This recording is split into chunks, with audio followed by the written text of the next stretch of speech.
ಧೃತರಾಷ್ಟ್ರವಾಚ ಧರ್ಮಕ್ಷೇತ್ರೇ ಕುರುಕ್ಷೇತ್ರೇ ಸಮವೇತಾಯುತ್ಸವ ಮಾಮಕ ಪಾಂಡವಾಶ್ಚೈವ ಕಿಮಕುರುವತ ಸಂಜಯ.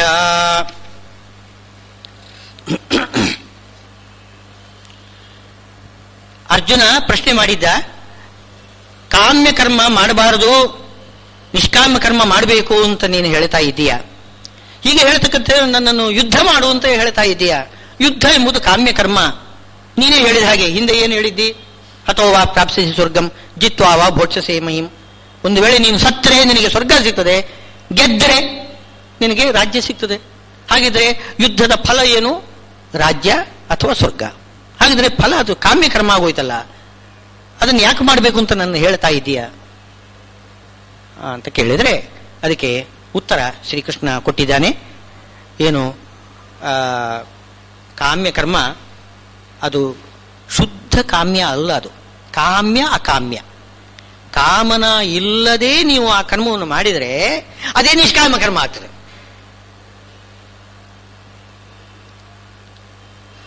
ಕಾಮನೆಯಿಂದ ಮಾಡಿದರೆ ಅದೇ ಕಾಮ್ಯ ಕರ್ಮ ಆಗ್ತದೆ. ಏನಪ್ಪ ವ್ಯತ್ಯಾಸ? ಕಾಮನೆಯಿಂದ ಮಾಡಿದರೆ ಅದು ಕಾಮ್ಯ ಕರ್ಮ ಆಗ್ತದೆ, ಬಹಳ ಜಾಗರೂಕತೆಯಿಂದ ನೋಡ್ಕೋಬೇಕಾಗುತ್ತಂತೆ. ಆ ಕರ್ಮ ಮಾಡುವಾಗ ಬಹಳ ಜಾಗರೂಕರಾಗಿರಬೇಕು. ಸ್ವಲ್ಪ ಏನಾದರೂ ತಪ್ಪಿ ಹೋದರೂ ಕೂಡ ಅನರ್ಥ, ಬಹಳ ಜಾಗೃತಿ ಇರಬೇಕಾಗುತ್ತೆ. ನಿಷ್ಕಾಮ ಕರ್ಮ ಮಾಡುವಾಗ ಯಾವುದೇ ಫಲ ಇಲ್ಲ, ಏನು ಬೇಕಾಗಿಲ್ಲ, ಹರಿ ನಿನಗೆ ನೀನು ಸಂತುಷ್ಟನಾಗು, ಈ ಹರಿಪ್ರಿಯತಾಂ. ಆ ರೀತಿ ನಾವು ಕರ್ಮ ಆಚರಣೆ ಮಾಡುವಾಗ ಸ್ವಲ್ಪ ಏನಾದರೂ ವ್ಯತ್ಯಾಸ ಆದರೂ ಕೂಡ ಪರಮಾತ್ಮ ಕ್ಷಮಿಸ್ತಾನೆ, ಯಾವ ಅನರ್ಥನೂ ಆಗುವುದಿಲ್ಲ. ಏನು, ಯಾವುದೇ ಒಂದು ತೊಂದರೆ ಇಲ್ಲದೆ ಇರತಕ್ಕಂಥ ನಿರಪಾಯ ಮಾರ್ಗ, ರಾಜಮಾರ್ಗ, ಅದು ಯಾವುದು ಅಂದ್ರೆ ನಿಷ್ಕಾಮ ಕರ್ಮ. ಯಾಕೆ? ಕಾಮ್ಯಕರ್ಮ ಮಾಡಿದರೂ ಕೂಡ ಭಗವಂತ ಪ್ರೀತನಾಗದೆ ನಿಮಗೆ ಕಾಮನ ಸಿಗುವುದಿಲ್ಲ, ಫಲ ಸಿಗುವುದಿಲ್ಲ. ಆದಿತ್ಯಾದಿ ನಮಗ್ರ ದೋಷ ಪೀಡಾ ಪರಿಹಾರಾರ್ಥಂ ಧರ್ಮಾರ್ಥಕ ಮೋಕ್ಷ ಸಿದ್ಧಾರ್ಥಂ ಇತ್ಯಾದಿಲ್ಲ ಹೇಳಿ ಕೊನೆಗೆ ಲಕ್ಷ್ಮೀನಾರಾಯಣ ಪ್ರೀತ್ಯರ್ಥಂ ಅಂತ ಹೇಳಬೇಕು. ಕೊನೆಗೂ ಲಕ್ಷ್ಮೀನಾರಾಯಣನಿಗೆ ಪ್ರೀತಿ ಆಗಲಿಲ್ಲ ಅಂತಂದ್ರೆ ನೀವು ಬಯಸಿದ್ದು ಯಾವುದೇ ಅಪೀಠ ಸಿದ್ಧ ಆಗುವುದಿಲ್ಲ. ಅಂತೂ ಲಕ್ಷ್ಮೀನಾರಾಯಣ ಪ್ರೀತಿ ಆಗಲೇಬೇಕು. ನೀವು ಅನಾವಶ್ಯಕವಾಗಿ ಆ ಎಲ್ಲ ಕಾಮ್ಯ ಏನು ಅಭೀಷ್ಟಗಳನ್ನೆಲ್ಲ ಯಾಕೆ ಬಾಯಲ್ಲಿ ಹೇಳಿ ಸುಮ್ಮನೆ ನೀವು ನಷ್ಟದಲ್ಲಿ ಬೀಳ್ತೀರಿ? ಅದನ್ನು ಹೇಳಬೇಡಿ. ನೀವು ಅನಾವಶ್ಯಕವಾಗಿ ನನಗೆ ಅದು ಬೇಕು ಇದು ಬೇಕು ಅಂತ ಕೇಳೋದು ಬೇಡ.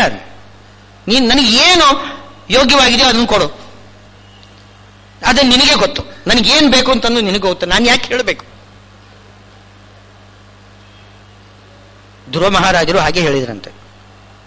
ಅಲ್ಲಿ ಅವರು ಹೋದ್ದು, ತಪಸ್ಸು ಮಾಡಲಿಕ್ಕೆ ಹೋದದ್ದು, ನನಗೆ ತಂದೆಯ ರಾಜ್ಯ ಸಿಗಬೇಕು, ತಂದೆಯ ರಾಜ್ಯ ಸಿಗಬೇಕು ಅಂತ ಆ ಅಭಿಪ್ರಾಯದಿಂದ ಧ್ರುವರಾಜರು ಅಲ್ಲಿಗೆ ತಪಸ್ಸಿಗೆ ಹೋಗಿದ್ದಾರೆ. ತಪಸ್ಸು ಮಾಡಿ ಭಗವಂತ ಪ್ರತ್ಯಕ್ಷನಾಗಿ ನಿಂತಾಗ ಬಾಯಿ ಬಿಟ್ಟು ಹೇಳಲೇ ಇಲ್ಲ ಅಂತೆ, ನನ್ನ ತಂದೆಯ ರಾಜ್ಯ ನನಗೆ ಬೇಕು ಅಂತ ಹೇಳುವುದಿಲ್ಲ ಅಂತ. ಅವರು ಹೇಳುವುದೇ ಇಲ್ಲ. ಅದು ಭಗವಂತನೇ ಹೇಳ್ತಾನೆ, ನಿನ್ನ ಮನಸ್ಸನ್ನು ಏನಿದೆ ನನಗೆ ಗೊತ್ತು, ನಿನಗೇನು ಹೇಳುವುದೇ ಬೇಡ ನೀನು ಅಂತಂದ್ರು. ನಿನ್ನ ಮನಸ್ಸಲ್ಲಿ ಇದೆ ನನಗೆ ಗೊತ್ತಿಲ್ವೇ? ನಾನು ನಿನಗೆ ತಂದೆಯ ರಾಜ್ಯ ಕೊಡ್ತೇನೆ ಅಂತಂತಾನೆ ಭಗವಂತ. ಅಂದರೆ ನಾವು ಕಾಮನೆಯನ್ನು ಬೇಡಬಾರದು, ನಾವು ಅದು ಕೊಡು ಇದು ಕೊಡು ಅಂತ ಕೇಳಬಾರದು. ನಿನಗೆ ಸಂತೋಷ ಆದರೆ ಕಿಮಲಭ್ಯಂ ಭಗವತಿ ಪ್ರಸನ್ನೇ ಶ್ರೀನಿಕೇತನೆ, ಎಲ್ಲ ನನಗೆ ಸಿಗ್ತದೆ, ಅನಾವಶ್ಯಕವಾಗಿ ಯಾಕೆ ಹೇಳಬೇಕು? ಆದ್ದರಿಂದ ಕಾಮ್ಯಕರ್ಮ ಮಾಡುವಾಗ ಏನು ಬಹಳ ಜಾಗರೂಕರಾಗಿರಬೇಕು. ಆ ಏನು ಕಷ್ಟ ಏನಿಲ್ಲ, ನಿಷ್ಕಾಮ ಕರ್ಮ ಮಾಡುವಾಗ ಆ ಕಷ್ಟ ಇಲ್ಲ. ಒಂದು ಸಮಾಧಾನ. ಇನ್ನೊಂದು ಸಮಾಧಾನ ಕೊಡುವುದು ಏನು ಅಂತಂದ್ರೆ, ಕೆಲವರು ಕಾಮ್ಯಕರ್ಮ ಮಾಡಲೇಬೇಕು, ಕೆಲವರು ಕಾಮ್ಯಕರ್ಮ ಮಾಡಲೇಬೇಕಂತೆ. ಈಗ ಧ್ರುವರಾಜರಿದ್ದಾರೆ, ಅವರು ರಾಜ್ಯವನ್ನು ಬೇಡಿದ್ದು ತಪ್ಪಲ್ವೇ ಅಂತ ಎಷ್ಟೋ ಜನ ಪ್ರಶ್ನೆ ಮಾಡ್ತಾರೆ. ಪ್ರಹ್ಲಾದರಾಜರು ವರ ಬೇಡ, ವರವನ್ನು ಕೇಳು ಅಂತಂದ್ರೆ ನನಗೆ ವರ ಕೊಡೋದೇ ಬೇಡ, ನೀನು ವರ ಬೇಕು ಅಂತ ಅನಿಸಬಾರದು ನನಗೆ, ಆ ರೀತಿ ವರನ್ನು ಕೊಡೋನು, ನನಗೆ ನಿನ್ನಲ್ಲಿ ವರವನ್ನು ಬೇಡಬೇಕು ಅಂತ ಅನಿಸಬಾರ್ದು, ನನಗೆ ಆ ಕಾಮನೆ ಬರಬಾರ್ದು, ಆ ರೀತಿ ನನಗೆ ವರ ಬೇಡು ಅಂತ ಪ್ರಹ್ಲಾದರಾಜರು ಕೇಳಿದ್ರೆ ಧ್ರುವರಾಜರು ಏನು ಹೇಳ್ತಿದ್ದಾರೆ, ನನಗೆ ತಂದೆಯ ಸಿಂಹಾಸನ ಬೇಕು ಅಂತ ಹೇಳ್ತಿದ್ದಾರೆ. ಆಮೇಲೆ ವರವನ್ನು ಪಡೆದು ಧ್ರುವರಾಜರು ಮನೆಗೆ ಹಿಂತಿರುಗಿ ಬರ್ತಾ ಇದ್ದಾರೆ, ಅರಮನೆಗೆ ಬರುವಾಗ ಬೈದುಕೊಳ್ತಾರೆ ತನ್ನನ್ನು, ನಾನು ಯಾಕೆ ವರವನ್ನು ಕೇಳಿಕೊಂಡೆ, ಕೇಳಬಾರ್ದಿತ್ತು, ತಪ್ಪಲ್ವೇ ನಾನು ಕೇಳಿದ್ದು ಅಂತ ಧ್ರುವರಾಜರು ಅಂದುಕೊಳ್ತಾರಂತೆ. ಇದೆಲ್ಲ ನೋಡಿದರೆ ಏನರ್ಥ ಆಗುತ್ತೆ? ಧ್ರುವರಾಜರು ಕಾಮ್ಯಕರ್ಮಿಗಳು, ಅವನನ್ನು ಅಷ್ಟು ಮೇಲುಗಡೆ ಇಟ್ಟಿದ್ದಾನೆ ಭಗವಂತ. ಏನು ಧ್ರುವಲೋಕದಲ್ಲಿ ಆಧಿಪತ್ಯವನ್ನು ಮಾಡಿ ಆಮೇಲೆ ಕೊನೆಗೆ ಸೀದಾ ಮೋಕ್ಷಕ್ಕೆ ಆಮೇಲೆ ಎಷ್ಟು ಸುಖ ಏನು ಕೊಟ್ಟು ಬಿಟ್ಟಿದ್ದಾನೆ, ಪ್ರಾರಬ್ಧ ಸುಖ ಅದು ಆ ಧ್ರುವ ಆಧಿಪತ್ಯದಲ್ಲಿ. ಧ್ರುವ ಅಂದ್ರೇನು? ಸ್ಥಿರ. ಬೇರೆಯವರದೆಲ್ಲ ಈ ಇಂದ್ರದೇವರದಾದ್ರೂ ಸ್ಥಾನ ತಪ್ಪಿ ಹೋಗ್ಬಿಡ್ತದೆ, ಇಂದ್ರದೇವರದಾದ್ರೂ ಸ್ಥಾನ ತಪ್ಪಿ. ಧ್ರುವ ಅಲ್ಲಿ ಗಟ್ಟಿಯಾಗಿ ಕೂತಿರ್ತಾನೆ ಧ್ರುವರಾಜರೇ. ಅವರಿಗೆ ಧ್ರುವ ಅಂದರೆ ಅರ್ಥವೇನು? ಸ್ಥಿರ. ಅವರ ಪದವಿ ಸ್ಥಿರ, ಕೊನೆಗೂ ಇನ್ನು ಅವರು ಮೋಕ್ಷಕ್ಕೆ ಹೋಗುವುದೇ ನೇರ. ಅಂಥ ಒಂದು ಒಳ್ಳೆ ಜಾಗ ಕೊಟ್ಟಿದ್ದಾನೆ. ಯಾಕೆ ಅಂತಂದ್ರೆ ಅವರವರ ಯೋಗ್ಯತೆ. ಅವರು ಏನು ಮಾಡಬೇಕು? ಒಂದೊಂದು ಅಧಿಕಾರದಲ್ಲಿ ಇದ್ದು ಅವರು ಪ್ರಜೆಗಳನ್ನು ಕಾಪಾಡಬೇಕು. ದೇವತೆಗಳಿಗೆ ಅಂಥ ಒಂದು ನಿಯಮ ಮಾಡಿದ್ದಾನೆ ಭಗವಂತ. ಅವರು ಲೋಕವನ್ನು ಆಳಬೇಕು. ಮನುಷ್ಯರ ಬುದ್ಧಿಯಲ್ಲಿ, ಇಂದ್ರಿಯಗಳಲ್ಲಿ, ಶರೀರದಲ್ಲಿ ಎಲ್ಲ ಕಡೆಗೂ ಇದ್ದು, ಹೊರಗಡೆನೂ ಪದಾರ್ಥಗಳಲ್ಲಿ ಇದ್ದು, ಅಲ್ಲಿಯೂ ಕೂಡ ಸ್ವರ್ಗ ಲೋಕದಲ್ಲಿಯೂ ಕೂಡ ಇದ್ದು, 3 ರೂಪದಿಂದ ಇರ್ತಾರೆ ದೇವತೆಗಳು. ಸ್ವರ್ಗಲೋಕದಲ್ಲಿ ಸಿಂಹಾಸನದಲ್ಲಿ ಕೂತ್ಕೊಳ್ತಾನೆ ಇಂದ್ರ, ಅವನೇ ನಮ್ಮ ಮನಸ್ಸಿನೊಳಗೆ ಬಂದು ಕೂತಿರ್ತಾನೆ. ಹಾಗೆ ಪದಾರ್ಥಗಳಲ್ಲಿಯೂ ಕೂಡ ಅವನೇ ಇದ್ದಾನೆ, ಎಲ್ಲ ಪದಾರ್ಥಗಳಲ್ಲಿ. ಹೀಗೆ 3 ರೂಪ, ಆಧ್ಯಾತ್ಮಿಕ, ಆದಿದೈವಿಕ, ಆದಿಭೌತಿಕ ಅಂತ 3 ರೂಪಗಳಿಂದ ದೇವತೆಗಳು ನಮ್ಮನ್ನು ಸುತ್ತಲೂ ಕಾಪಾಡ್ತಾ ಇದ್ದಾರೆ. ಇದು ಭಗವಂತ ಕೊಟ್ಟಿರತಕ್ಕಂತಹ ಅಧಿಕಾರ, ನೇಮಕ ಮಾಡಿರೋದು. ಭಗವಂತ ಈ ರೀತಿ ನೇಮಕ ಮಾಡುವಾಗ ಒಂದು ಅಧಿಕಾರದಲ್ಲಿ ನೀನು ಇರಬೇಕು, ನೀನು ಕಾರ್ಯವನ್ನು ನಿರ್ವಹಿಸಬೇಕು, ನನ್ನ ಪ್ರತಿನಿಧಿಯಾಗಿ ನೀನು ಕರ್ಮ ಮಾಡಬೇಕು. ಅರ್ಥಾತ್ ನಿನ್ನ ಒಳಗೆ ಕೂತ್ಕೊಂಡು ನಾನೇ ಎಲ್ಲ ಕಾರ್ಯನಿರ್ವಹಿಸ್ತೇನೆ, ನೀನು ನಿಮಿತ್ತ ಮಾತ್ರ ಭವ ಸವ್ಯಸಾಚಿನ್ ಅಂತ ಹೇಳುವ ಹಾಗೆ ಅರ್ಜುನನಿಗೂ ಕೂಡ ನಿಮಿತ್ತ ಮಾತ್ರನಾಗು ಅಂತ ಹೇಳ್ತಾರೆ. ಹಾಗೆ ನಿಮಿತ್ತನ ಮಾತ್ರನನ್ನಾಗಿ ಮಾಡಿ ಅವನಲ್ಲಿ ಕುಳಿತುಕೊಂಡು ಎಲ್ಲ ಲೋಕವನ್ನು ಕಾಪಾಡತಕ್ಕಂತಹ ಕೆಲಸ ಭಗವಂತನೇ ಮಾಡಿ ಅದರ ಫಲ ದೇವತೆಗಳಿಗೆ ಕೊಡ್ತಾನೆ. ಅದು ದೇವತೆಗಳ ಒಂದು ವಿಶೇಷ ವೈಶಿಷ್ಟ್ಯ. ಅದು ನಮ್ಮ ಏನು ತಾರತಮ್ಯ ಸಿದ್ಧಾಂತ ನಮ್ಮಲ್ಲಿದೆ. ಮನುಷ್ಯರಿಗಿಂತ ಮೇಲೆ ದೇವತೆಗಳು, ಮನುಷ್ಯರಿಗಿಂತ ಮೇಲೆ ದೇವತೆಗಳು. ಮನುಷ್ಯರಿಗೆ ಎಷ್ಟು ಸುಖ, ಅದಕ್ಕಿಂತ ಎಷ್ಟೋ ಪಾಲು ಅಧಿಕ. ಮನುಷ್ಯರು ತಾವು ಮಾಡಿದ್ರೆ ಸಾಕು, ಅವರು ಮಾಡುವುದೆಲ್ಲ ಮಾಡಿಸೋದು, ಎರಡೂ ಕೆಲಸ ಮಾಡಬೇಕು. ಅವರು ಸತ್ಕಾರ್ಯ ತಾವು ಮಾಡಬೇಕು, ನಮ್ಮಿಂದ ಮಾಡಿಸ್ಬೇಕು. ಆಗ ಅವರಿಗೆ ಇನ್ನೂ ಹೆಚ್ಚು ಫಲ. ಶಿಷ್ಯಾದಷ್ಟಗುಣಂ ಗುರೋಹೋ ಅಂತಿದೆ. ಶಿಷ್ಯ ಏನು ಕರ್ಮ ಮಾಡ್ತಾನೆ ಅದಕ್ಕಿಂತ 8 ಪಾಲು ಗುರುಗಳಿಗೆ ಅಂತ. 8 ಪಾಲು ಸುಮ್ಮನೆ ಹೇಳಿದ್ದು, ಸಹಸ್ರಾರು ಪಾಲು ಅವರು ಮಾಡಿಸ್ತಕ್ಕಂಥವ್ರು ಅವರಿಗೆ ಹೆಚ್ಚು ಫಲ. ಆದ್ರಿಂದ ಆಧಿಕಾರಿಕರು ಅಂತ ಆ ಯೋಗ್ಯತೆ ಇರತಕ್ಕಂಥವರು ಏನು ಮಾಡಬೇಕು? ಕಾಮ್ಯ ಕರ್ಮವನ್ನು ಮಾಡಬೇಕು. ಅದು ಕಾಮ್ಯ ಕರ್ಮ ಅಂತ ಅನಿಸುವುದಿಲ್ಲ. ಅದು ಆವಾಗ ಅದಕ್ಕೆ ಹಾಗೆ ಹೆಸರು ಹೇಳಬಾರದು. ನಾವು ಅದನ್ನು ಕಾಮ್ಯ ಕರ್ಮ ಅಲ್ಲ, ಅದು ಪರಮಾತ್ಮನ ಪ್ರೀತಿಗೋಸ್ಕರನೇ ನನಗೆ ಈ ಪದವಿಯನ್ನು ಕೊಡು ಪರಮಾತ್ಮ, ನಿನ್ನ ಪ್ರೀತಿಗೋಸ್ಕರ, ನಿನ್ನ ಆಜ್ಞೆಯಂತೆ ನಾನು ಕರ್ತವ್ಯ ನಿರ್ವಹಣೆ ಮಾಡ್ತೇನೆ, ಅದಕ್ಕೆ ಸರಿಯಾಗಿರ್ತಕ್ಕಂಥ ಸ್ಥಾನ ನನಗೆ ಕೊಡು ಅಂತ ಅವರು ಬೇಡ್ಕೊಳ್ಬೇಕು. ಧ್ರುವರಾಜರು ಬೇಡಿದ್ದು ಅದು ಸರಿ, ತಪ್ಪೇನಲ್ಲ. ಪ್ರಹ್ಲಾದರಾಜರಿಗೆ ಅಂಥ ಒಂದು ಸ್ಥಾನ ಏನು ಕೊಟ್ಟಿಲ್ಲ, ಅವರಿಗೆ ಪದವಿ ಅಂತ ಒಂದಿಲ್ಲ. ಪ್ರಹ್ಲಾದರಾಜರಿಗೆ, ಧ್ರುವರಾಜರಿಗೆ ಪದವಿ ಒಂದಿದೆ. ಅದು ಯೋಗ್ಯತೆ ಬೇರೆ ಬೇರೆ ಎಲ್ಲ, ಅದು ಬೇರೆ ಬೇರೆ ಆಗಬೇಕು ಅಂತೇನಿಲ್ಲ. ಒಂದೇ ಯೋಗ್ಯತೆ ಉಳ್ಳವರು ಕೂಡ ಕೆಲವರು ಪದವಿಯಲ್ಲಿದ್ದು ಸಾಧನೆ ಮಾಡಬೇಕು, ಕೆಲವರು ಪದವಿಯಲ್ಲಿಲ್ಲದೆ ಸಾಧನೆ ಮಾಡಬೇಕು. ಈಗ ಸನಕಾದಿಗಳಿದ್ದಾರೆ. ಸನಕಾದಿಗಳು, ಪ್ರಹ್ಲಾದರಾಜರು, ಧ್ರುವರಾಜರು ಇವರೆಲ್ಲ ಕರ್ಮಜ ದೇವತೆಗಳ ಸಮಾನ, ಎಲ್ಲ ಒಂದೇ. ಆ ಸನಕಾದಿಗಳು ಎಲ್ಲ ಲೋಕಗಳಿಗೂ ಕೂಡ ಗುರುಗಳು, ಎಲ್ಲ ಕಡೆಗೂ ಉಪದೇಶ ಮಾಡತಕ್ಕಂಥದ್ದು ಅವರಿಗೆ ಅದೇ ಕೆಲಸ, ಇನ್ನೇನು ಕೆಲಸ ಏನಿಲ್ಲ. ಎಲ್ಲ ಕಡೆ ಉಪದೇಶ ಮಾಡುವುದು, ಜ್ಞಾನದಾನ. ನಾರದರು ಯಾವ ಪದವಿಯಲ್ಲೂ ಇಲ್ಲ, ಅವರು ಉಪದೇಶ ಮಾತ್ರ ಮಾಡೋದು. ಅದು ಅವರವರ ಯೋಗ್ಯತೆ ಒಂದೇ ಆಗಿದ್ರೂ ಕೂಡ ಒಬ್ಬೊಬ್ಬರಿಗೆ ಏನು ಇಂತಿಂಥ ಒಂದು ಅಧಿಕಾರ ಅಂತ ಕೊಟ್ಟಿರ್ತಾನೆ ಭಗವಂತ. ಆ ಅಧಿಕಾರದಲ್ಲಿದ್ದು ಆ ಕೆಲಸ ಮಾಡಬೇಕು. ಅದರಿಂದ ಧ್ರುವ ಅವನು ರಾಜ್ಯ ಪರಿಪಾಲನೆ ಮಾಡಬೇಕು, ಕಾಲ ನಿಯಾಮಕನಾಗಬೇಕು. ಧ್ರುವ ಮಂಡಲದಲ್ಲಿ ಕುಳಿತುಕೊಂಡು ಕಾಲ ನಿಯಾಮಕನಾಗ್ತಾನೆ. ಇದೆಲ್ಲ ಮಾಡಿ ಅವರು ಮೋಕ್ಷಕ್ಕೆ ಹೋಗಬೇಕಾಗ್ತದೆ. ಅವರವರ ಯೋಗ್ಯತೆ, ಅವರ ಏನು ಒಂದೊಂದು ಬೇರೆ ಬೇರೆ ಉಪಾಸನಾ ಪದ್ಧತಿ ಇದೆ, ನಿಯಮ ಇದೆ.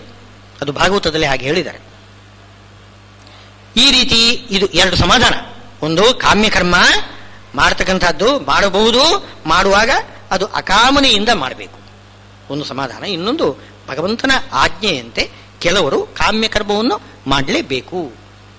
ಮಾಡಿ ಅಲ್ಲಿ ಭಗವಂತನ ಸೇವಾ ಮಾಡಬೇಕು. ಬೇಕಾದಷ್ಟು ಹಣ ಸಂಪಾದನೆ ಮಾಡ್ಕೋಬೇಕು. ರಾಯ ಏನು ಎಷ್ಟು ಹಣ ಸಂಪಾದನೆ ಮಾಡ್ತಾನೆ, ಬೊಕ್ಕಸ ತುಂಬಿಸಿಕೊಳ್ತಾನೆ, ಯಾರು ಬೈಯುವುದಿಲ್ಲ ಎಷ್ಟು ಹಣ ಶೇಖರ ಮಾಡಿದ್ದಾನೆ ಅಂತ.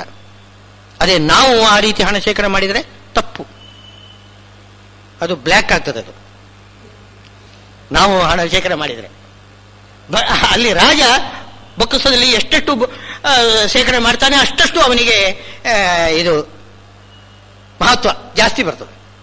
ಯಾಕೆಂದ್ರೆ ಅವರು ಮಾಡಲೇಬೇಕು, ಅದು ಅವರ ಕರ್ತವ್ಯ. ಅದು ಅವರವರ ಕರ್ತವ್ಯ ಅವರು ಮಾಡಬೇಕು. ಅದನ್ನೇ ಹೇಳಿ ಸ್ವೇ ಸ್ವೇ ಧರ್ಮಣಿ ಅಂತ. ಅವರವರ ಕರ್ಮ ಏನಿದೆ, ಬ್ರಾಹ್ಮಣ, ಕ್ಷತ್ರಿಯ, ವೈಶ್ಯ, ಶೂದ್ರ ಇತ್ಯಾದಿಗಳೆಲ್ಲ ಜಾತಿ, ಬ್ರಹ್ಮಚಾರಿ, ಗೃಹಸ್ಥ, ವಾನಪ್ರಸ್ಥ, ಸನ್ಯಾಸ, ಆ ವರ್ಣ ಆಶ್ರಮಗಳಿಗೆ ಅನುಗುಣವಾಗಿ ಅವರವರ ಯೋಗ್ಯತೆಗೆ ಅನುಗುಣವಾಗಿ ಬೇರೆ ಬೇರೆ ಬೇರೆ ಬೇರೆಯಾಗಿಯೇ ಪರಮಾತ್ಮನ ಕುರಿತು ಒಂದು ಉಪಾಸನ ಮಾಡಬೇಕು, ಭಕ್ತಿ ಮಾಡಬೇಕು. ಎಲ್ಲವುದು ಏನು ಅಂತಂದರೆ ಒಂದೇ ಒಂದು, ಎಲ್ಲರೂ ಕೂಡ ಯಾವುದೇ ಕರ್ಮ ಮಾಡುವಾಗ ಭಗವಂತನ ಪ್ರೀತ್ಯರ್ಥವಾಗಿ ಭಗವಂತನ ಉಪಾಸನ ರೂಪವಾಗಿ ಮಾಡಬೇಕು. ಇದಿಷ್ಟು ಶ್ರೀಕೃಷ್ಣ ಅರ್ಜುನನಿಗೆ ಹೇಳ್ತಾ ಇದ್ದಾನೆ. ನಿಯತಂ ಕುರು ಕರ್ಮತ್ವಂ, ನಿಯತವಾದ ಕರ್ಮವನ್ನು ಮಾಡು. ಕುರು ಪುಂಶೋಚ ಕರ್ಮ ನಿಜಂ ನಿಯತಂ ಹರಿಪಾದ ವಿನಮ್ರ ಧಿಯಾ ಸತತಂ ಅಂತ ಶ್ರೀಮದ್ ಆಚಾರ್ಯರು ಹೇಳುವುದು ಅದನ್ನೇ. ನಿಯತಂ ಕುರು ಕರ್ಮತ್ವಂ ಅದನ್ನೇ ಹೇಳಿದರು. ಇನ್ನೊಂದು ಹೇಳ್ತಾ ಇದ್ದಾರೆ. ಈ ಪರಮಾತ್ಮನ ಪ್ರೀತ್ಯರ್ಥವಾಗಿ ನೀವು ಕರ್ಮವನ್ನು ಮಾಡ್ತೀರಿ ಸರಿ, ಜೊತೆಗೆ ಬ್ರಹ್ಮಾಂತ ಗುರವ ಸಾಕ್ಷಾತ್ ಇಷ್ಟಂ ದೇವಂ ಶ್ರಿಯಃಪತಿ. ಪರಮಾತ್ಮನ ಪೂಜೆ ಎಷ್ಟು ಮುಖ್ಯನೋ ಅದಕ್ಕಿಂತಲೂ ಹೆಚ್ಚು ಮುಖ್ಯ ಯಾವುದು ಅಂದರೆ ಗುರುಗಳ ಪೂಜೆ ಅಂತ. ಬ್ರಹ್ಮಾಂತ ಗುರವ ಸಾಕ್ಷಾತ್ ಮೊದಲಿಗೆ ಅದನ್ನು ಹೇಳ್ತಾರೆ. ಆಮೇಲೆ ಇಷ್ಟಂ ದೈವಂ ಶ್ರಿಯಃಪತಿ. ಬ್ರಹ್ಮ ಅಂತ ಗುರವ, ಎಲ್ಲ ದೇವತೆಗಳು ನಮಗೆ ಗುರುಗಳು. ಆ ಗುರುಗಳನ್ನು ನಾವು ಮೊದಲು ಪೂಜೆ ಮಾಡಬೇಕು. ನಾನು ದೇವತೆ ವೀರ ವೈಷ್ಣವ, ವಿಷ್ಣುವನ್ನು ಬಿಟ್ಟು ಇನ್ಯಾರಿಗೂ ಕೂಡ ನಮಸ್ಕಾರವೇ ಮಾಡುವುದಿಲ್ಲ ಅಂತಂದುಬಿಟ್ರೆ ಅಂಥ ನಮಸ್ಕಾರವನ್ನು ವಿಷ್ಣು ತಗೊಳ್ಳೋದೇ ಇಲ್ಲ, ಅದನ್ನು ರಿಫ್ಯೂಸ್ ಮಾಡ್ತಾನೆ. ಅದು ಬೇಡಲೇ ಬೇಡ ಅಂತಂತಾನೆ. ವಿಷ್ಣು ಭಕ್ತಿ ಅಂತಂದ್ರೆ ಕೇವಲ ವಿಷ್ಣು ಭಕ್ತಿ ಅಲ್ಲ, ಅದು ವಿಷ್ಣು ಭಕ್ತಿ ಅಲ್ವೇ ಅಲ್ಲ. ಹಾಗೆ ಮಾಡಿದರೆ ಕೇವಲ ವಿಷ್ಣುವನ್ನೇ ನಾನು ಪೂಜೆ ಮಾಡ್ತೇನೆ, ಇನ್ಯಾರನ್ನೂ ನಾನು ನಂಬುವುದಿಲ್ಲ, ಬೇರೆ ದೇವತೆಗಳನ್ನೇ ನಂಬುವುದಿಲ್ಲ, ಹಾಗೆ ಹೇಳಬಾರ್ದು. ಎಲ್ಲಾ ದೇವತೆಗಳನ್ನು ನಂಬಬೇಕು, ಎಲ್ಲಾ ದೇವತೆಗಳನ್ನು ನಂಬಬೇಕು. ಆದರೆ ತಾರತಮ್ಯ ಮಾತ್ರ ಮರೆಯಬಾರದು. ಎಲ್ಲರೂ ಕೂಡ ಸಮಾನ ಅಂತ ಮಾತ್ರ ಮಾಡಬಾರ್ದು. ವಿಷ್ಣುವಿಗೆ ಸಮಾನ ಉಳಿದ ದೇವತೆಗಳು ಅದು ಮಾತ್ರ ಕೂಡುದು. ದೇವತೆಗಳಲ್ಲಿಯೂ ಕೂಡ ತಾರತಮ್ಯ ಅಂತ ಅನ್ನೋದಿದೆ. ತಾರತಮ್ಯ ವಿಷ್ಣೋರತ್ಯುತ್ತಮತ್ವಾತ್ ಅಖಿಲ ಗುಣಗಣೈ ತತ್ರ ಭಕ್ತಿಂ ಗರಿಷ್ಠಾಂ ಸಂಕ್ಲಿಷ್ಟೆ ಶ್ರೀಧರಾಭ್ಯಾಂ ಅಮುಮತ ಪರಿವಾರಾತ್ಮನ ಸೇವಕೇಶು. ಸೇವಕರು ಪರಿವಾರಾತ್ಮನ.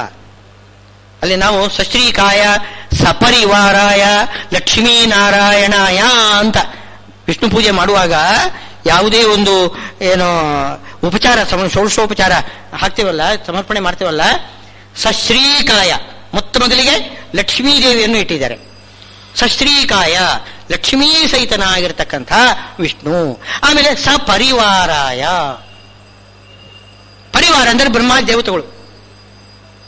ಹಾಗಾದರೆ ಲಕ್ಷ್ಮೀ ಬ್ರಹ್ಮಾದಿ ಸಮೇತನಾದ ಭಗವಂತನಿಗೇನೆ ನಾವು ಪೂಜೆ ಮಾಡಬೇಕು ಹೊರತು ಕೇವಲ ವಿಷ್ಣುವಿಗೆ ನಾನು ಪೂಜೆ ಮಾಡ್ತೇನೆ ಅಂತಂದರೆ ಅವನು ತಗೊಳ್ಳೋದಿಲ್ಲ ಅಂತ. ಅದಕ್ಕೆ ಹೇಳ್ತಿದ್ದಾರೆ, ಇದು ಯಜ್ಞಾರ್ಥಾತ್ ಕರ್ಮಣೋನ್ಯತ್ರ ಲೋಕೋಯಂ ಕರ್ಮ ಬಂಧನ ಅಂತ. ಯಜ್ಞ ಅಂತಂದ್ರೆ ಅರ್ಥವೇನು? ಎಲ್ಲ ದೇವತೆಗಳಿಗೂ ಕೂಡ ಸಂತೋಷವಾಗುವ ಹಾಗೆ ಅವರ ಅಂತರ್ಗತನಾಗಿರತಕ್ಕಂತಹ ಭಗವಂತನನ್ನು ಉಪಾಸನ ಮಾಡಬೇಕು. ಇದು ಯಜ್ಞ ಅಂತ ಅನಿಸ್ತದೆ. ಇಂಥ ಯಜ್ಞಾರ್ಥಾತ್ ಕರ್ಮಣಃ ಅನ್ಯ ಯಾವುದು ಬೇರೆ ಯಾವುದೇ ಕರ್ಮ ನೀವು ಮಾಡಿದರೆ ಅದು ಬಂಧನ, ಸಂಸಾರದಲ್ಲಿ ನಿಮ್ಮನ್ನು ಕೂಡಿಸಿಬಿಡ್ತದೆ, ನಿಮಗೆ ಮುಕ್ತಿ ಕೊಡುವುದಿಲ್ಲ ಯಾವುದೇ ಕರ್ಮ. ಯಜ್ಞ ಅರ್ಥ ಆಗಿರ್ಬೇಕು. ಏನೋ ಅದಕ್ಕೆ ಕಾರಣ ಕೊಡ್ತಿದ್ದಾರೆ.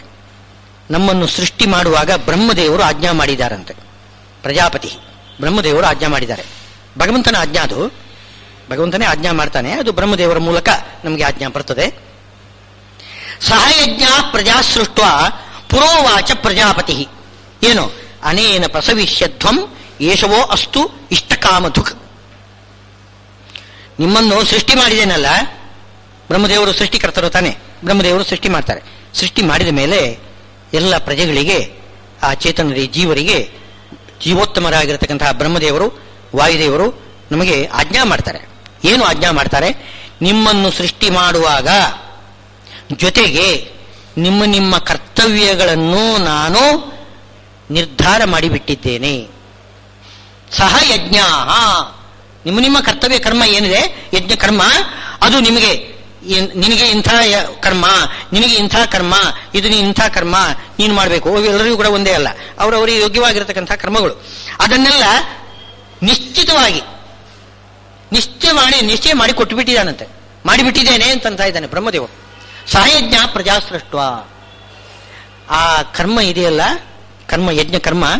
ಯಜ್ಞ ಅಂತಂದ್ರೆ ನಾನು ನಿನ್ನೆ ಹೇಳಿದ್ದೇನೆ, ಯಜ ದೇವ ಪೂಜಾ, ಭಗವಂತನ ಪೂಜಾ ರೂಪ, ಅದು ಕರ್ಮ ಯಾವುದೇ ಇರಿ.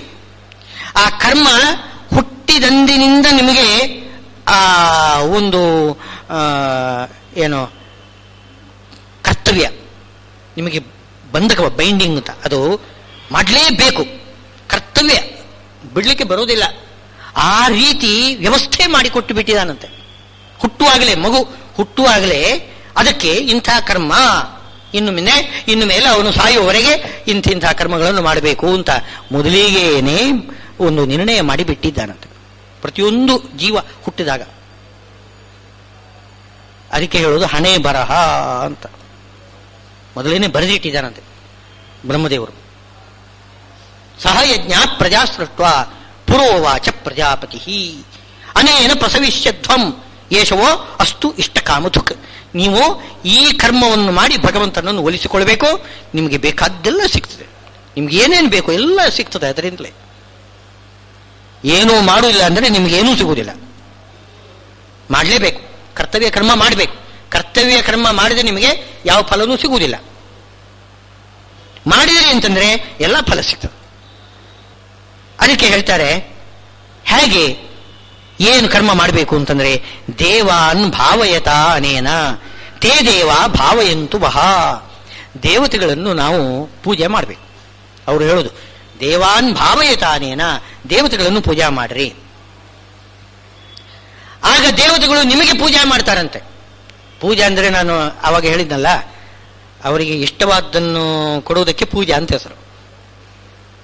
ಏನೋ ಮಕ್ಕಳನ್ನು, ಹೆಂಡತಿ ಮಕ್ಕಳನ್ನು ಅವರಿಗೆ ಬೇಕಾದ ಎಲ್ಲ ಪದಾರ್ಥಗಳನ್ನು ಕೊಟ್ಟು ಪೂಜೆ ಮಾಡೋದು ಅಂದರೆ ಅರ್ಥ ಏನು? ಪೂಜೆ ಮಾಡೋದು ಅಂದರೆ ಅವರಿಗೆ ಸಂತೋಷ ಉಂಟು ಮಾಡೋದು.